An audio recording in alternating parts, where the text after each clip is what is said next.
dia, meus amados, a graça e a paz do Senhor. Estamos aqui nessa sequência de estudos sobre a Semana Santa. Tivemos o ensino sobre o Domingo de Ramos, em que Jesus teve a sua entrada triunfal em Jerusalém, e ele deseja ter essa entrada triunfal no nosso coração, como Apocalipse 3 nos mostra. Jesus dizendo: Eis que estou à porta e bato. Quem abrir, eu entrarei e cearei com ele. E aí eu comentei sobre a oração e o jejum que agradam a Deus. Tem que ser essa oração e jejum que não é cercada de rixas, de contendas e de brigas, ou seja, a oração e jejum não pode ser um momento específico e o resto da vida uma vida totalmente fora dos princípios do Evangelho. Isso não é outra coisa que não seja hipocrisia. Comentamos na segunda-feira santa, no dia de ontem, sobre o convite que Deus nos faz de termos uma vida com Ele, né, de não sermos uma figueira que mostra folhas, que a aparência de um bom cristão, mas que na verdade não tem frutos, não apresenta a realidade do Evangelho na vida dela. E Deus está nos chamando a vivenciar isso em oração, em leitura da palavra de Deus e pararmos com as nossas justificativas, as nossas embromations, as nossas enrolações. E hoje, na terça-feira santa, né, teve e ocorreram diversos episódios importantes na vida de Jesus, que inclusive culminaram, né, uma decisão absoluta dos líderes religiosos de crucificarem. Porque Jesus trouxe os seus sermões mais pesados para os religiosos. Eu aqui vou fazer uma breve passagem com vocês em alguns desses textos. Eu vou começar aqui em Mateus 23, que é um capítulo conhecido como o Sermão dos Ais, em que Jesus denuncia a sistemática hipócrita da religiosidade. Então veja, queridos, isso é impactante, como é que às vezes a gente não enxerga isso. Como Deus se tornou o principal opositor da religiosidade. Dessa religiosidade adoecida. E que quem acabou matando o próprio Deus na sexta-feira santa, na sexta-feira da paixão, foram os religiosos e não os pecadores. E aqui nessa terça-feira santa, Jesus começa a sua poderosa denúncia, e é uma denúncia que é uma marca para todos os séculos, para todo espírito de religiosidade, de farisaísmo, de legalismo, de opressão contra os outros. Vamos ver Jesus aqui denunciando em Mateus capítulo 23. Ele diz: obedeçam e façam o que ele lhes pede. Eles lhes pedem, os religiosos. Mas não façam o que eles fazem, pois não praticam o que pregam. Então isso aqui é um dos detalhes da religião. Ela é usada como um instrumento de poder para dominar almas humanas. Mas aqueles que pregam nem são sinceros, porque eles não praticam o que vivem. E continua: eles atam fardos pesados, massacrantes sobre os demais e os colocam sobre os ombros dos homens, mas eles mesmos não estão dispostos a levantar um só dedo para movê-los. Então essa é uma marca da religiosidade adoecida, quando põe peso, quando torna a vida do homem pior e não melhor. Quando se aproximar supostamente de Deus, mas é da religião e não de Deus, torna a vida do ser humano mais difícil, com mais obstáculos, mais pesada, mais cheia de regras, de coisas que só inibem a alma humana em vez de fazê-la florescer. É o que Jesus diz: o meu fardo, ele é leve, não é como o fardo dos fariseus, como o fardo da religião, o meu fardo é leve. Porque Jesus veio para tirar peso, para tirar o peso da culpa e oferecer perdão, tirar o peso das 1001 regras e falar: é o amor que cumpre a lei. O Evangelho ele traz essa libertação do ser humano para ser um ser humano bonito, um ser humano que não é um escravo de regras, mas um ser humano que vive a beleza de forma espontânea, de coração e por amor. E Jesus continua: tudo o que fazem para serem vistos pelos homens, ou seja, de novo, só de aparências, né? Olha só o que Jesus diz. Vocês não devem ser chamados mestres, um só é mestre de vocês e todos vocês são irmãos. Não chamem as pessoas de pais espirituais, pois vocês só têm um pai e vocês são todos irmãos. Não chamem as pessoas de chefes, porque vocês só têm um chefe, o Cristo. O maior de vocês deve ser servo, vocês são todos irmãos. Então Jesus faz essa denúncia desses títulos que as pessoas ficam colocando. Não, eu sou o apóstolo, eu sou o patriarca, eu sou o vice-deus, eu sou a quarta pessoa da Trindade, e ficam colocando títulos de honra, de soberba, de pompa. E Jesus acabou com tudo isso. Ele falou: parem de chamar as pessoas assim, parem. Vocês são irmãos, têm que ser servos um dos outros. Por que esses títulos? Para que isso? Jesus denuncia isso. E aí a gente vai percebendo por que a religião que vai se opor a Jesus. Porque Jesus se opôs a eles e os contradisse e provou o quanto eles estavam errados, essa religiosidade doentia. E Jesus continua: vocês fecham o reino dos céus diante dos homens. Espera aí. Mas essa não é a religião que abre o reino dos céus, que fala do reino dos céus? Queridos, uma coisa é falar. Mas se fala de uma forma opressiva, de uma forma que torna Deus alguém vingativo, um Deus cruel, um Deus autoritário, um Deus que é um ditador enraivecido e emburrado, isso acaba fechando o reino dos céus, porque as pessoas podem até ir, acabam sendo levadas por medo, medo de inferno, medo das ameaças, porque esse Deus vai punir, esse Deus vai castigar. As pessoas até vão por um tempo, mas depois saem traumatizadas, saem revoltadas, saem rebeldes. E aí depois vão colocar a culpa no diabo. Os religiosos, não, que lá foi o diabo.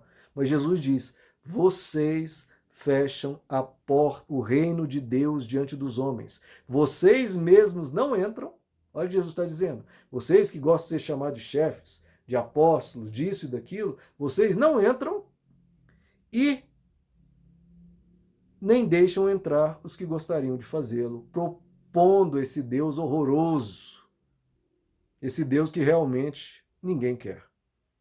Então veja como isso é uma denúncia atual, uma denúncia que vale para todos os séculos. E aí Jesus de novo confronta. 1001 acusações que Jesus colocou. Ai de vocês, mestres da lei e fariseus hipócritas. Vocês devoram a casa das viúvas, vocês saqueiam a renda das pessoas, vocês pedem mais, e pedem dinheiro, vocês devoram as casas das pessoas pobres. E para disfarçar fazem longas orações. Por isso serão castigados mais severamente. Então veja como isso é real, queridos. Não param de pedir dinheiro, mas justificam isso, mas olha, nós iremos fazer longas orações por você. E Jesus continua a denúncia. Vocês percorrem terra e mar para fazer um convertido. Fazem campanhas, fazem evangelizações, enviam pessoas, vão na mídia, nas rádios, nas TVs, percorrem terra e mar para fazer um convertido. E olha só, e quando conseguem, vocês o tornam 2 vezes mais filho dos infernos do que vocês.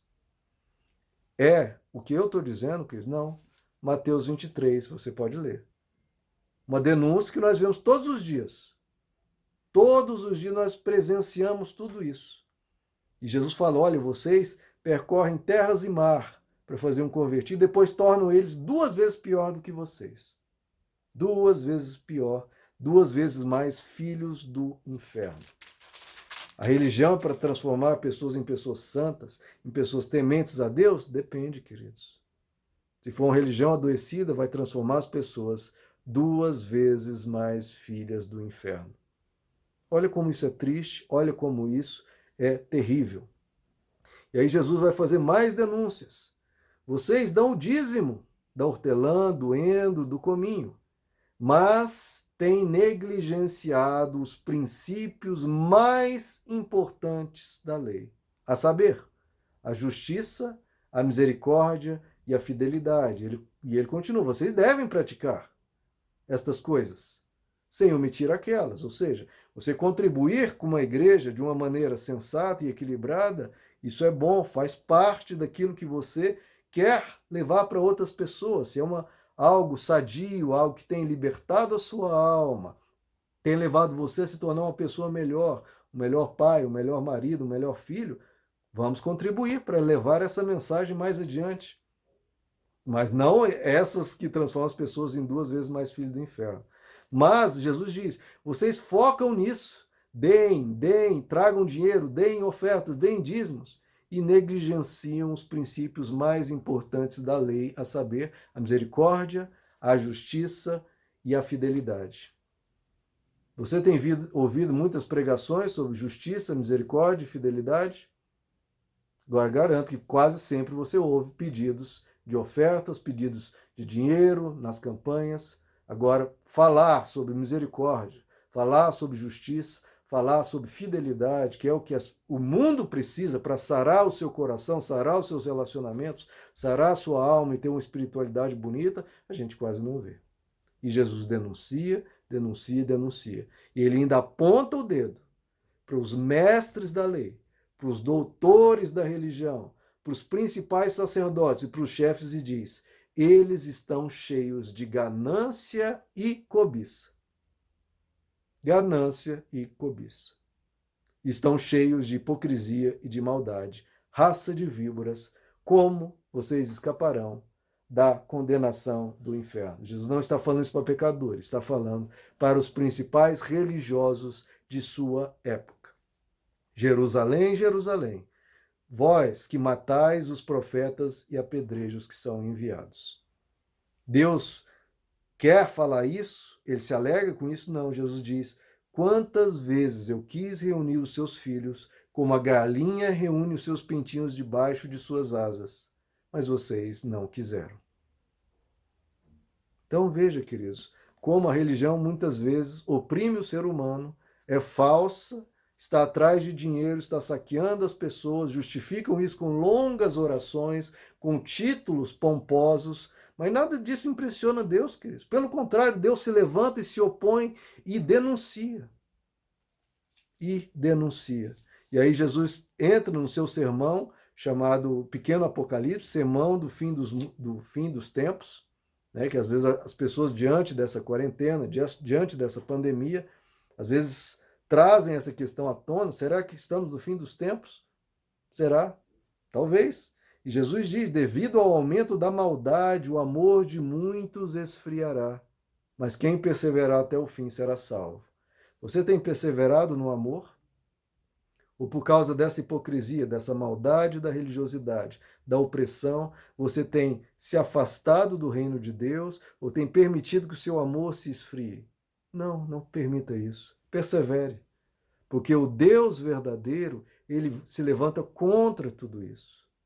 Então vá para Deus, vá para Jesus, porque ele está contigo nessa santa rebelião de acusar e de não permitir que isso escravize a sua alma.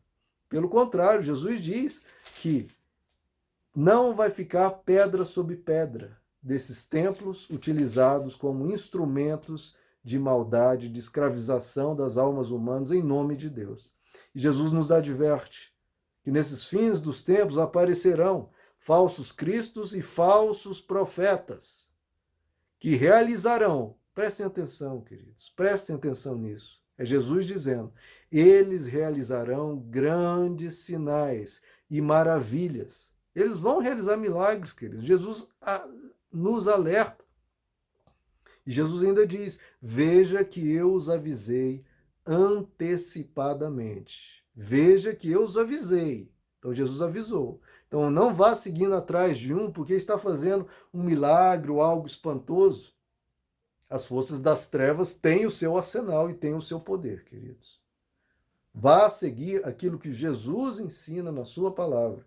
Eu queria trazer muito brevemente esse alerta, que eu temo, queridos, pelo que está ocorrendo. Porque Jesus denuncia tudo isso, e a gente está vendo tudo isso espalhado pelos 4 cantos. E será que Deus não está farto de tudo isso?